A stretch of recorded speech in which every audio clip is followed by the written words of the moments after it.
It all started after the end of apartheid. They knew South Africa wants her back. It was the beginning of the 19th century. She was a young woman coming from far away. She's been both a servant and a great attraction. She's been both a Venus and an exotic freak. A cartoon and a song, a vaudeville and a book. She's been a woman and she's been an ape. How could the same person play so many different parts?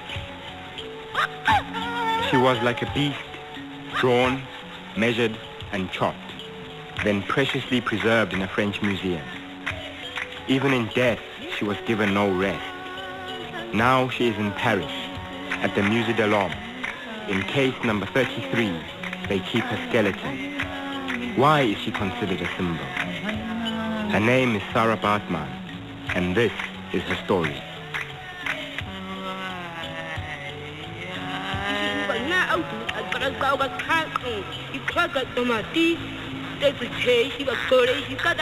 Sarah Baartman was born in South Africa in this vast, tranquil landscape that is the Eastern Cape.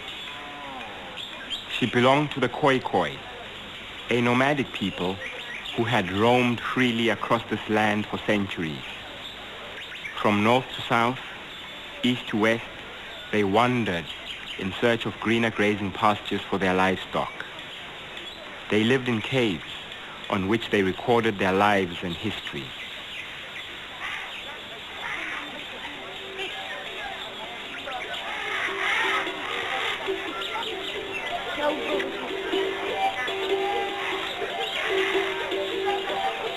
But in 1790, the tranquility of this place had long since been shattered by the brutal arrival of the Europeans. And at the time of Sarah's birth, her people, the Khokhoi, were engaged in a guerrilla war against the encroaching Dutch. This meant that the men lived in mountains, ever watchful of the feared commando raids.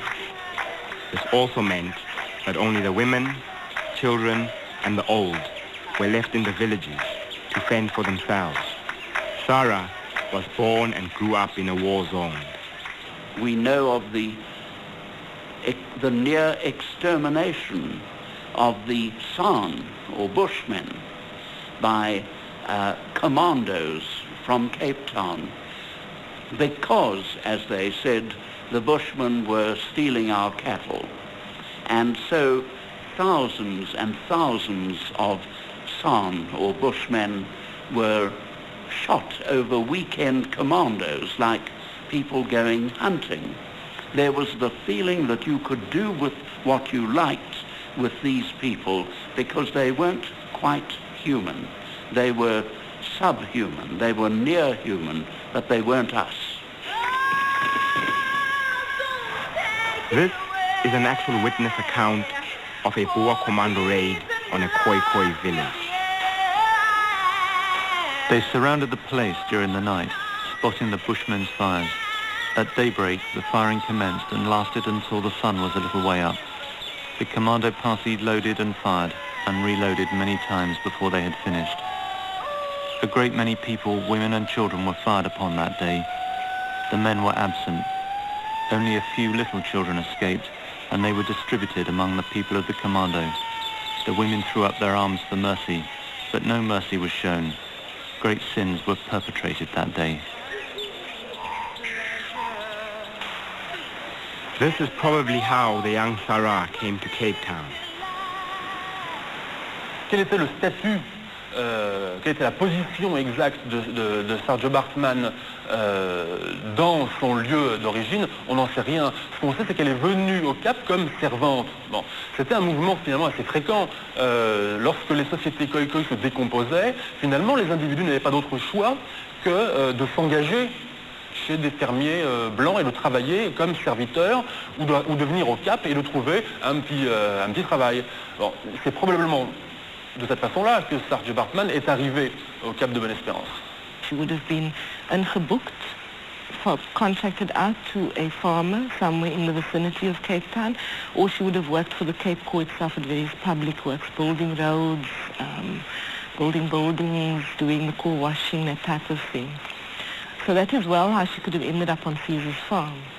This clumsy amateur sketch is all that remains of the house where Sarah worked as a servant until 1810.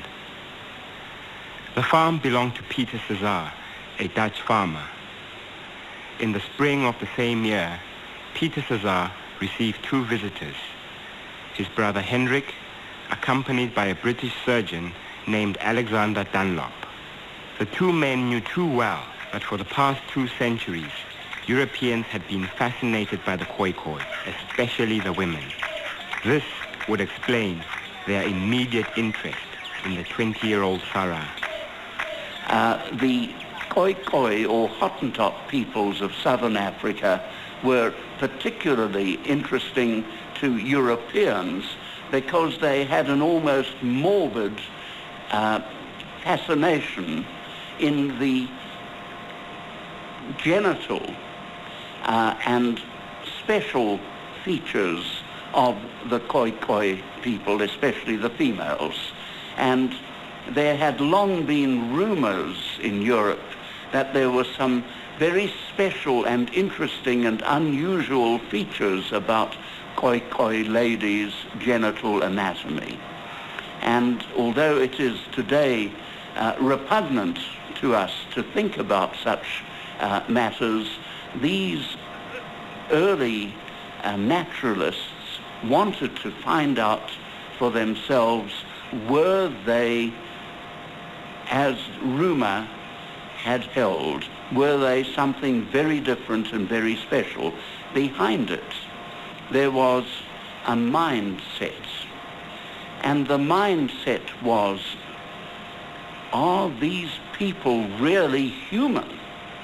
There was even a feeling that they didn't belong to our human species, which all the rest of the world belonged to, but they were something apart. Hendrik Cesar and Alexander Dunlop both knew that if they could convince Sarah Baartman to accompany them to Europe, they would make a fortune. If she was a slave in Cape Town,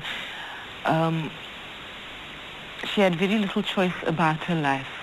Once she was a slave, she had very little choice about where to live, how to live, what to do.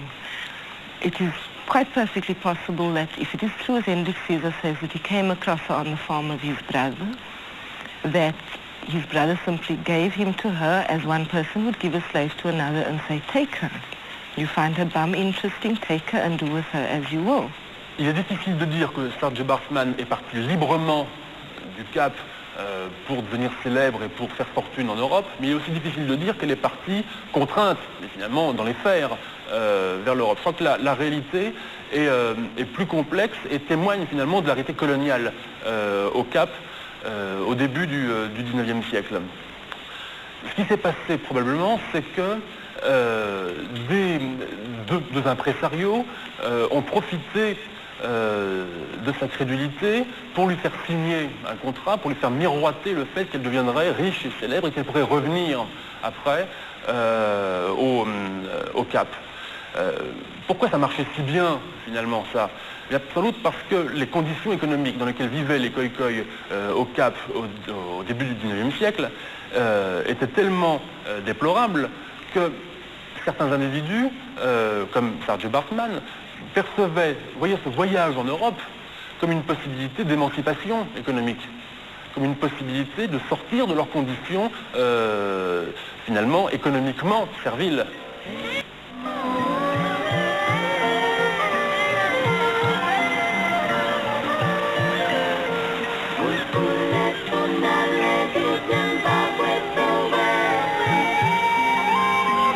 On the 20th of March 1810, Sarah Baartman, Hendrik Cesar, and Alexander Dunlop boarded a ship bound for England. The journey lasted 3 months. What went on in that young woman's head as the ship set sail, we will never know. What is certain is that she would never again see her motherland.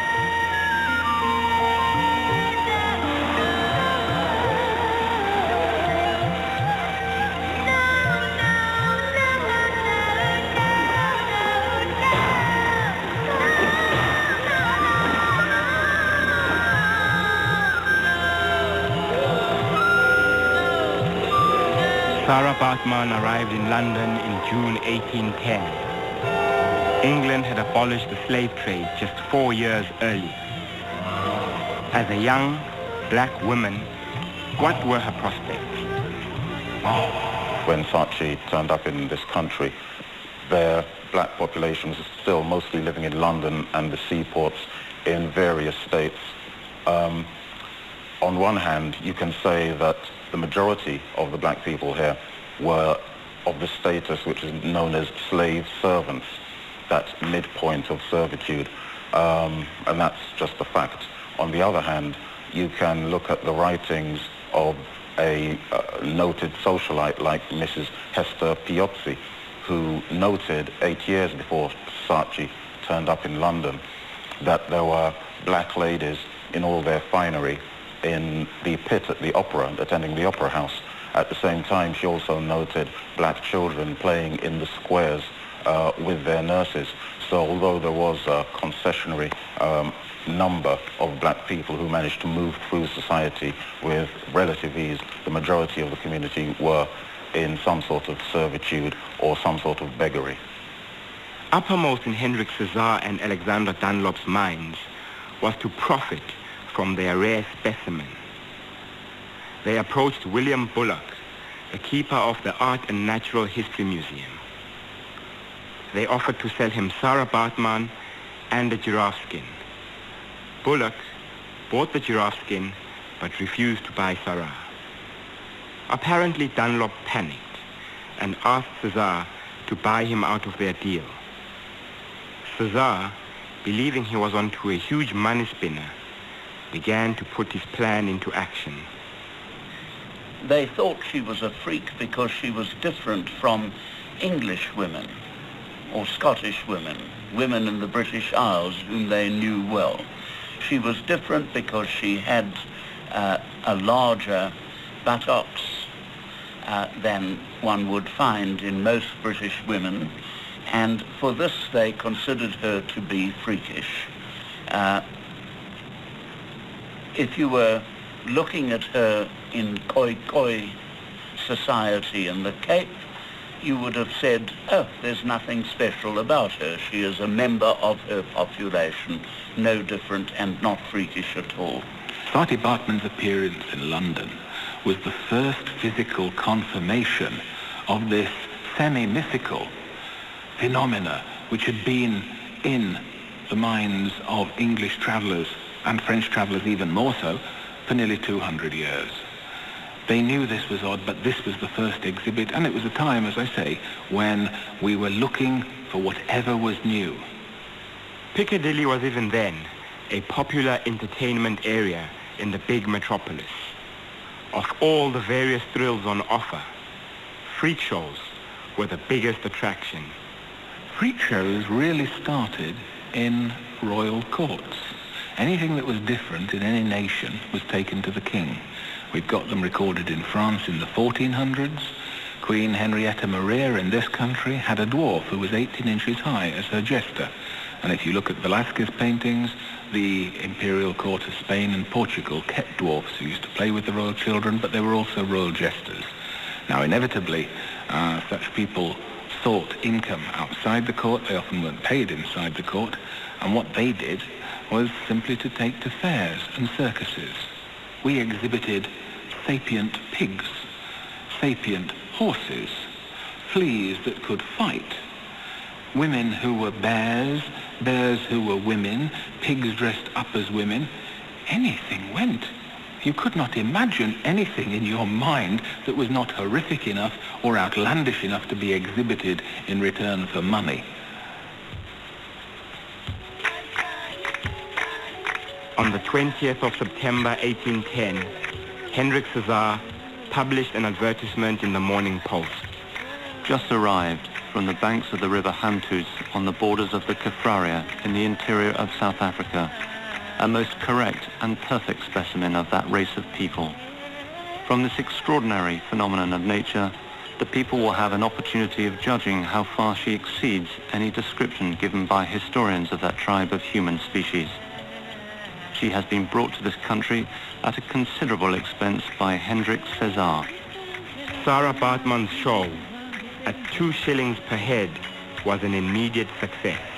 Every day, from 1 p.m.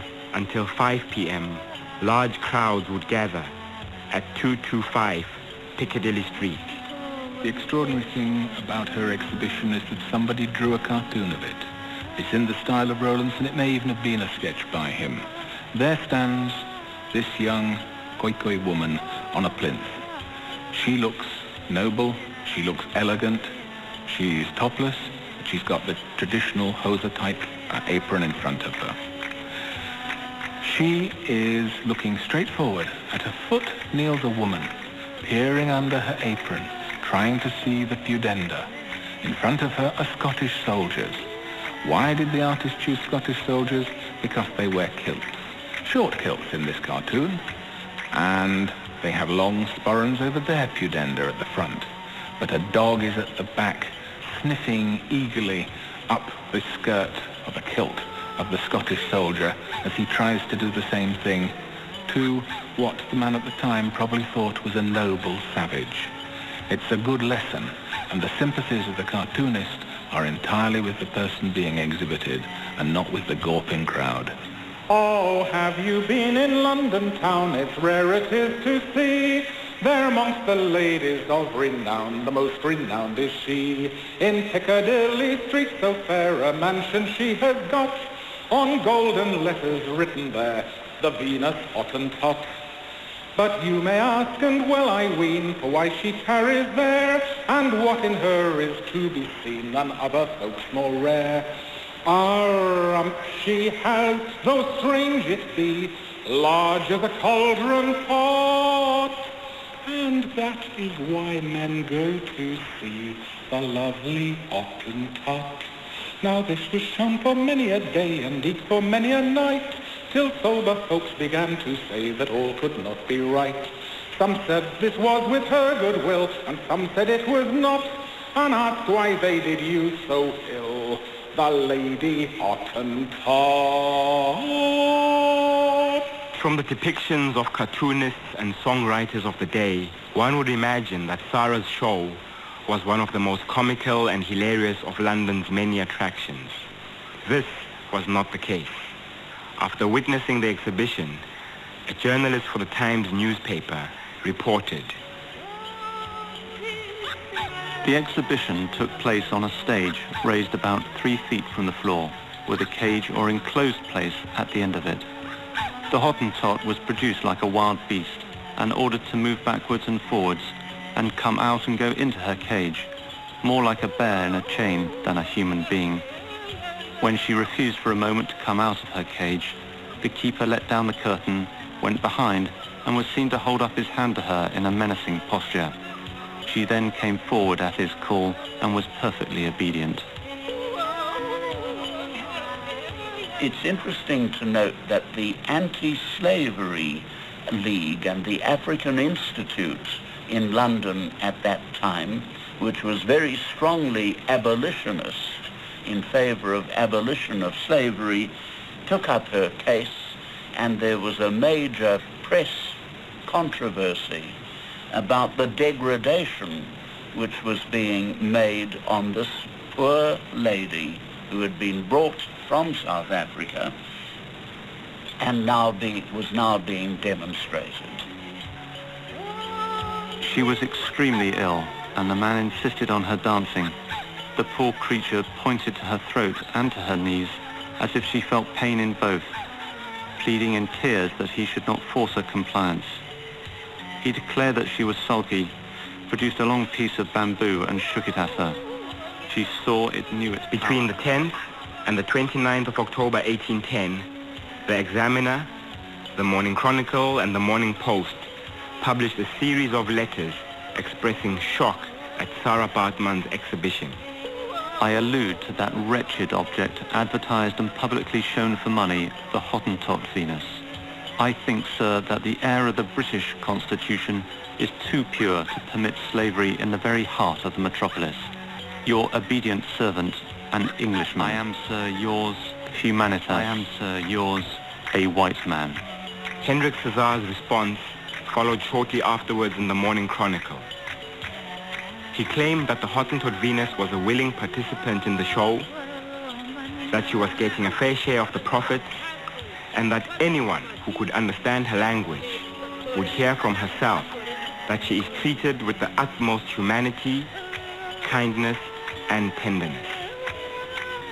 The abolitionist movement had gained a major victory in 1806 with the banning of the slave trade. At the time, slavery was still legal throughout the British Empire, except on the grounds of Britain itself. So, to have found a slave on British ground who had come on presumably a British ship from a British colony would have been to undercut their victory in so many different ways. They fought hard to abolish the slave trade. And I suppose it would have felt to them like a slap in the face. So I think this to me was the motivation behind the court case. The institution was an abolitionist movement whose main concern was protecting the rights of freed slaves. On Saturday, November the 24th, 1810, Zachary Macaulay, Thomas Gisborne Babington, and Peter van Wangener, three of its leading members, brought Sarah's case before the court of the King's Bench. The Attorney General sought only an opportunity to ascertain whether the woman was in a state of coercion. He stated, "Before we can remove her from her present situation, we must be satisfied that she is an object capable of making an election." These then were the issues to be resolved with Sarah Baartman, the Hottentot Venus. The court interview lasted 3 hours, and Sarah Baartman was asked the questions in Dutch. The following is a transcript of the interview. She agreed to come to England for a period of 6 years and was promised half of the money for exhibiting herself.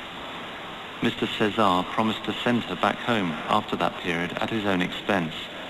She is kindly treated and has everything she wants. She is perfectly happy in her present situation. She has no desire to return back to her own country. She wishes to stay here because she likes this country. She has money given to her by her master, and on Sunday is allowed to ride about in a coach. No personal violence or threats have been used by any individual against her. She even has 2 black boys to wait upon her. People have analyzed this court case as if Sarah Baartman was a free agent who felt that she was free, who had an understanding of herself and the situation as if she had a choice. And I tried to explain that if she was a Khokhoi who grew up in South Africa between 1790 and 1810, this would have been highly unlikely. The only way in which she could have seen herself as a free agent would have been if she was born and bred beyond the frontiers of colonial expansion. I believe that Saatchi was pressurized by Hendrik Cesar, primed and cued to give these specific answers, such as A, stating her happiness to be in Britain, and B, her contentment at being with Cesar. It can be imagined that she was not educated enough to realize that she might have been able to fashion herself a life away from Cesar. We don't really know what sort of influence that Cesar exerted over Saatchi, but she did make these utterances, and the court stood by those decisions. She didn't want to go back to the slavery which the governor had just unwittingly imposed upon her people. She certainly knew the story, almost certainly must have known the story, it was common in London, that American slaves brought back here, out of 1,100, 400 went back to Sierra Leone, and within a very short period only 64 of them survived. We didn't know about resistance to disease and antibodies that you build up and lose through generations there. She knew that if she went back, she was either a slave or dead, I believe. Of course she refused. She was a sensible woman. People tend to think of her as this very, very responsible, mature person. No, she was a kid when she went into exile. After the introduction of this new evidence, it was clear that the 3 members of the African institution had no case. Lord Ellenborough the presiding magistrate, summed up the case by saying, "If any immodest or indecent exposure of this female stranger should take place, those who have the care of her must know that the law would direct its arm with uplifted resentment against the offending parties." He then declared the case closed.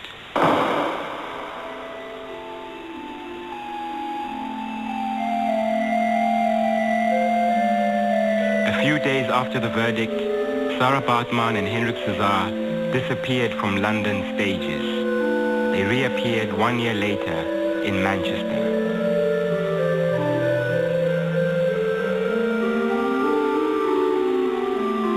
Fortunately for Sarah, this wasn't another sordid exhibition.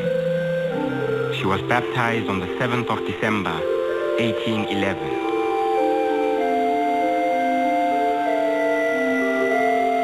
Did this young woman believe that by embracing Christianity, she would gain her freedom?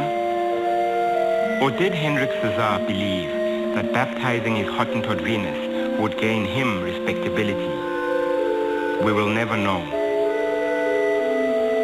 This baptism certificate is the last trace of Sarah Baartman's stay in England.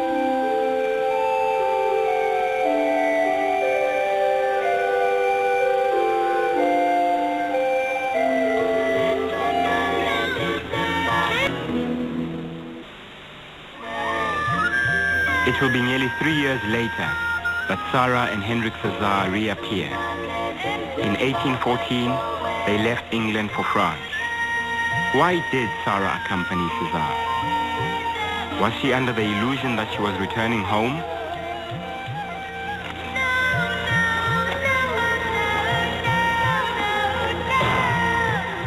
Now 24 years old, Sarah must have believed that the worst was over. Little did she know that Parisian newspapers were already announcing her imminent arrival. Little did she know that the show was to go on. Little did she know that in 18 months she would be dead.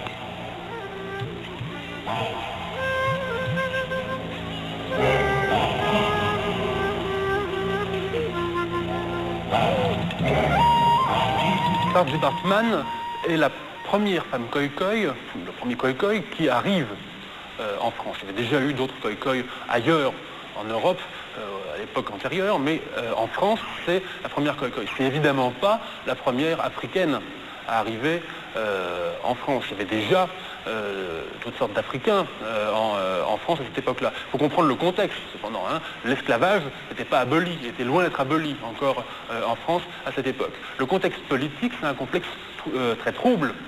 Hein, tension entre la France et l'Angleterre, etc., passage de l'Empire à la royauté. Bon, le contexte intellectuel, c'est le contexte qui fait suite au voyage de Perron en Afrique du Sud.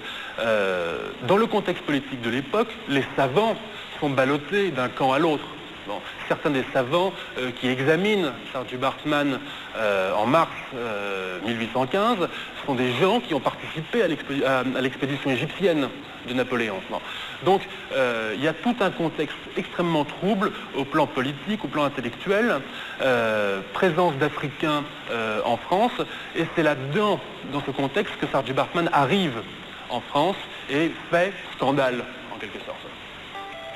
There is no better place in the whole world. Palais Royal will fulfill your wildest fantasies. The latest fashions, art galleries, gambling houses, theatres, music, the best restaurants, brothels. Palais Royal has it all. This is how a French journalist described the only place to rival Piccadilly of London. We are at the beginning of September 1814. Hendrik Cesar brought Sarah through the majestic gardens of the Palais Royal, and there they entered a shop. He sold Sarah to an animal trainer named Ryu and disappeared from her life forever. Just across the gardens, Ryu found the best place for his latest attraction. On the 18th of September, the Journal du Paris ran the following article. Just arrived from London is the Hottentot Venus. She is to be seen at number 15, Rue Neuve des Petits Champs, from 11 a.m. till 9 p.m. Admittance 3 francs. En Angleterre, Sarah Baartman a été beaucoup caricaturée. Bon. En France, elle n'a pas été tellement caricaturée. On n'a pas tellement de dessins, de représentations d'elle dans la presse. En revanche, on a beaucoup d'écrits de journalistes. Et puis on a surtout des témoignages montrant qu'elle était parodiée. Bon. Mais en personne. Bon. Il y a eu des vaudevilles qui ont été écrits. Un vaudeville, c'est finalement une pièce de théâtre de boulevard mêlant intrigues amoureuses et sexuelles avec le comique. Bon. Cette instrumentalisation de Sarah Baartman est très intéressante parce que ça mêle à la fois le sexe et l'humour. Et finalement, chose qu'on retrouve dans son nom de Vénus Hottentot. Hein, il y a quelque chose qui fait rire à propos du sexe. At a typically chic Parisian dinner, where Sarah appeared as the special guest, a French journalist recorded the encounter. Someone announces that a marvel was to come. The doors opened and you could see the Hottentot Venus appearing. At her sight, all our ladies huddle and hide behind a curtain. This poor Venus notices and grows sullen. Her head leans on her chest, tears fall from her eyes. She wears skin color tight clothes. Her face is flat and her nose is small, but she has huge hips. This is a Calipige Venus. Her feet are small, her legs short, and her complexion is light green. To summarize, this is not a very appealing Venus, even more so after seeing the Medici Venus. She jumps, she sings, she plays Basque drums. Someone gives her sweets to encourage her to do this or that trick in her manner. She is like any other woman, a little stubborn. Sometimes she sulks for nothing. She gets angry for nothing. Her mood changes, though, when you compliment her. Around her neck she wears a tiny piece of turtle shell. She often holds it between her two hands, puts it to her lips, and looks up to the sky. I was moved.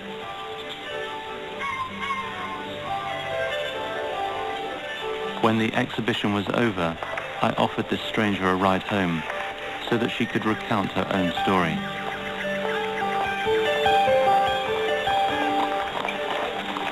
My name is Sarah. Very unhappy Sarah who did not deserve her fate. My father was the head of the hunters, and my mother was the one who organized our festivities. Everybody wanted to marry me. Volker was the one, among others, who touched my heart with his words. Our union was decided. The day was chosen. The tribe was gathered. The fires were lit on the mountains.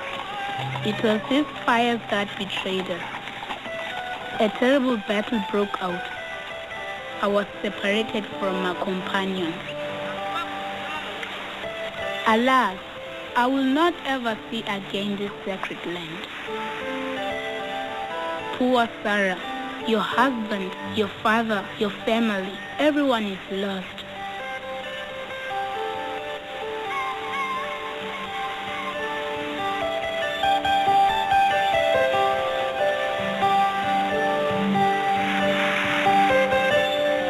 The carriage stopped and we got off. I left the stranger and I was deeply touched by her sorrows, but couldn't find a remedy. Imagine, I said to myself, a young French woman who sees barbarians landing on the beaches. They abduct her to an African port. There she falls into the hands of an Arab who displays her to savages as the Parisian Venus. She cries and she calls for her dear country, hopelessly. She must die far from the people who cherish her. This is the face of the Hottentot Venus. Her popularity in the French capital not only satisfied the curiosity of the public, others were prepared to pay a great deal of money for the opportunity to observe an authentic Hottentot in a quiet space. Georges Cuvier, Étienne Geoffroy Saint-Hilaire et Blainville étaient parmi les plus éminents naturalistes, comme on disait à l'époque, de France, mais aussi d'Europe. Des gens extrêmement écoutés qui occupaient les chaires les plus importantes des différents instituts scientifiques qui existaient. C'était des gens qui avaient une véritable voix dans le monde, dans l'univers scientifique. D'ailleurs, leurs écrits, aussi bien à Cuvier qu'à Geoffroy Saint-Hilaire, leurs écrits sur les Hottentots ont fait date et ont été lus jusqu'à la fin du 19e siècle.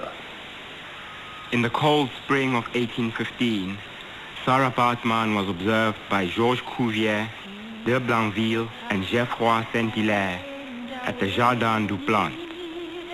Geoffroy Saint-Hilaire had requested that Riou make Sarah available for scientific examination at the Museum of Natural History. 4 artists were commissioned to draw portraits of her. These 3 scientists had long heard rumor of the Hottentot apron, dubbed so from the accounts of early explorers describing the genitalia of Hottentot women. Cuvier seems to have been disappointed by this first observation. During this first inspection, we couldn't observe the most remarkable particularity of her anatomy. She hid her apron carefully between her thighs. Her movements were brusque and capricious like those of apes. She had great pendular breasts and the unsightly habit of making her lips protrude, like an orangutan.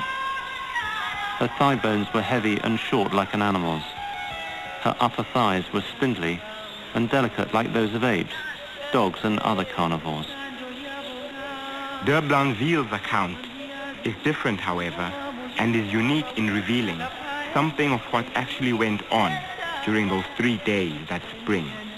According to him, the 3 men had great difficulty in convincing Sarah to let herself be seen nude. It was only with great sorrow that she let drop for a moment the handkerchief with which she had been covering her genitals. At one point he offered her money, knowing how much she liked it, hoping in this way to render her more docile, but she refused to take it.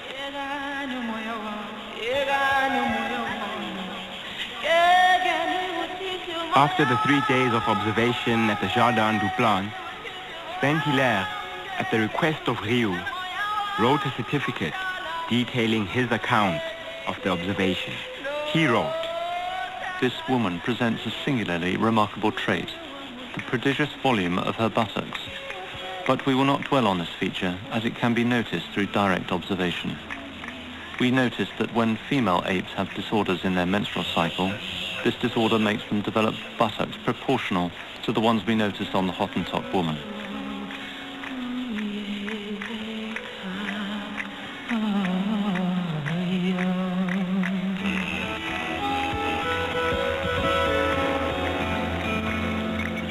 Alors pourquoi cette focalisation sur le sexe des Hottentots? Je crois que ce qui est important, c'est qu'à partir du fin 17e, début 18e, le sexe de l'être humain est finalement ce qui contribue à le définir comme être humain.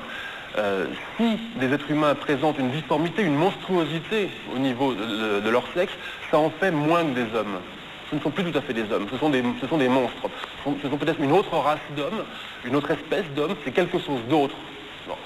Et justement, ce sexe monstrueux des hommes ou des femmes Hottentots participe à ce mouvement qui les inscrit finalement entre l'homme et le singe. Ce sont autre chose que des hommes, justement parce qu'ils ont le sexe monstrueux. In the 18th century, that for the longest time been believed to be a different species. And very much the obsession, the white obsession with the genitalia and with their bodily function was very much an obsession of trying to decide where does the line go? At what point does human stop and animal begin? And for some reason this was a question that was very important to 18th and 19th century Europe to answer. There was a great sense of the need to classify everybody. Long before the South African Race Classification Act of the Apartheid era, long before then, going back to 1735 in Sweden, when Linnaeus tried to classify everything in the whole world, stones, bones, animals, plants, people. And so the question was in the minds of these European anthropologists and comparative anatomists, were the Khoisan people, were they part of the human family? Did they belong to our species? In the distance stands my spirit, observing what has become of this body. 3 months before her supposed contract with Hendrik Cesar was to have expired, Sarah Baartman died in the house of Reu. She was 25 years old. Sarah Baartman has died on the 1st of January 1816. Her corpse has been given by Mr. Reu to the Museum of Natural History, where her skeleton and a plaster cast of her body will be preserved. Les scientifiques qui ont disséqué le corps de Sarah Baartman, sans doute au tout début janvier 1816, ne se sont pas intéressés aux causes de sa mort. Ce qui les a intéressés, c'est tout simplement la mort de Sarah Baartman. C'est qu'ils avaient un corps. C'était une aubaine finalement pour eux, la mort de Sarah Baartman. Les causes, ça passait totalement inaperçu. Peu importe pour eux les causes de la mort de Sarah Baartman. Ils avaient enfin un corps qu'ils pouvaient disséquer, un corps qui ne résistait pas. Georges Cuvier made a plaster cast of her body. Her brain was removed and stored in a glass jar. Her genitals were cut out and also preserved. Her skeleton stands to this very day in perfect condition at the Musée de l'Homme in Paris.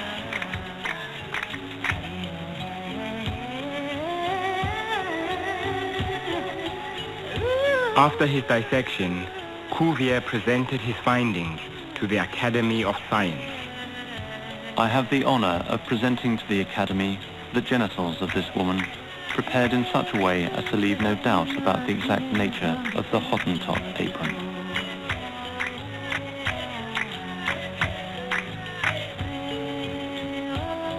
Il a fait une description qui était à la fois très anatomique, très exagérée et fondamentalement raciste.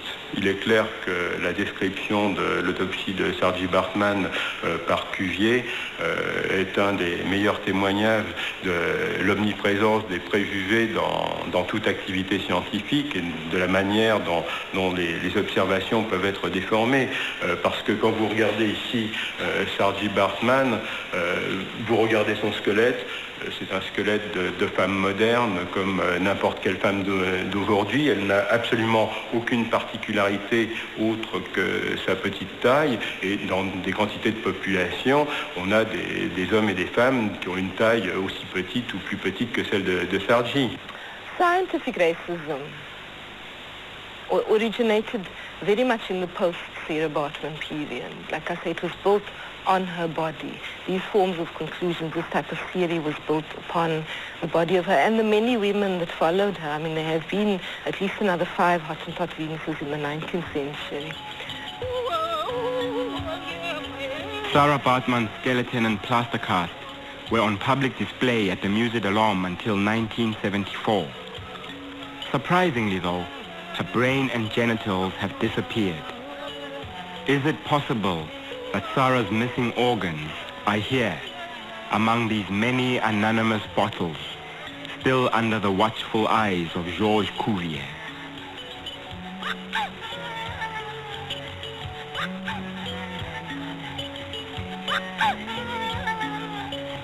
Alors, moi, la seule chose que je peux vous dire, c'est que je suis responsable de ce laboratoire depuis 1987. J'ai eu de nombreuses interrogations concernant des bocaux anatomiques dans lesquels il y aurait eu des restes de Sarah Baartman.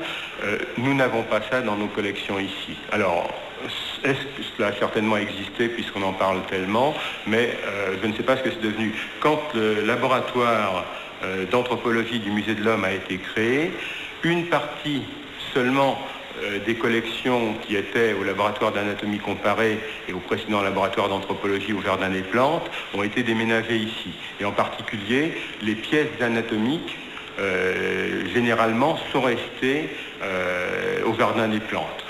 Certaines sont venues ici, mais nous n'avons pas ces pièces parmi notre collection.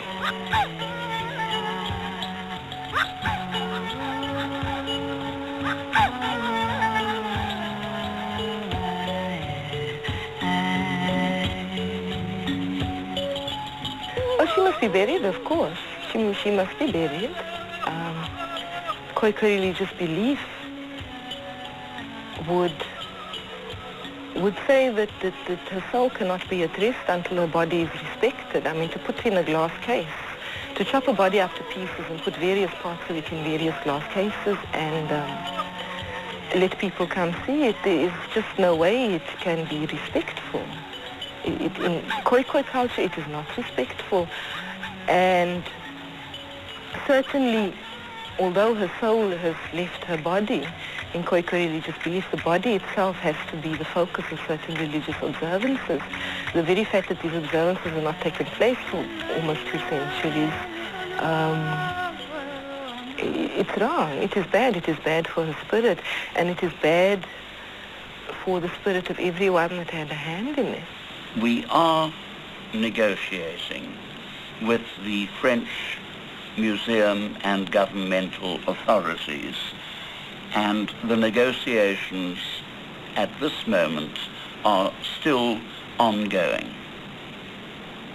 It is the hope of many of us that because of the profound political and symbolic and historical significance which would follow the return of Sarah Baartman's remains, that they should be returned. I have no doubt in my mind that this is the ideal thing to do, to bring them back to the land of her birth in dignity and respect for what was the remains of a person who had been treated with indignity and disrespect in her lifetime. And so I feel very emphatically that those remains should come back to South Africa. Now, the question is, to whom should the remains be returned? And there is no doubt in my mind they should be returned to the South African government. Surtout, je ne voudrais pas que si Sarah Baartman, un jour, par exemple, devait, par suite à une décision politique qui ne dépend pas du tout de moi, mais devait retourner ici en Afrique du Sud ou ailleurs, je ne souhaiterais pas du tout qu'elle soit un objet de division entre les Sud-Africains, qu'elle soit l'occasion de donner, de présenter des revendications des Khoisan ou des Griqua ou de je ne sais qui contre le reste de la population sud-africaine ou bien contre le gouvernement qui maltraiterait les minorités. J'ai l'impression que dans l'exploitation qui a été faite de son cas, il se trouve quelque chose que nous avons vu souvent ces dernières années, quand des mouvements prétendus indigénistes et qui prétendaient défendre des minorités de population contre des majorités ont été beaucoup stimulés par un certain nombre de personnes, en particulier aux États-Unis et au Canada. I'm not going to suggest that everybody who's ever been dug up should be put back into the ground. Science would come to a standstill if that were followed. But I believe that the government could erect a shrine for her, perhaps in Cape Town, from which she was recruited to Britain, at which Khoisan people themselves could be the curators and custodians of her remains, with panels reflecting this tragic history of Sarah Baartman, the Hottentot Venus.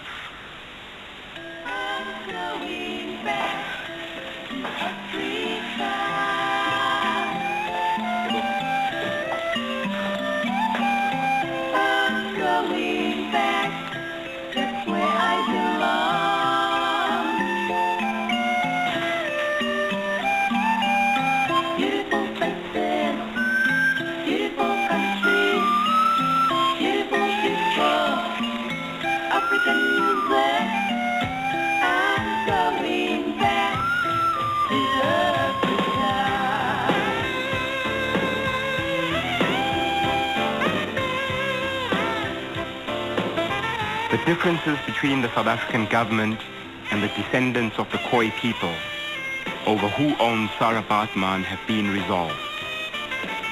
What has been agreed is that she must be returned to her motherland, where her story must be preserved for future generations. The question still remains, will she be returned?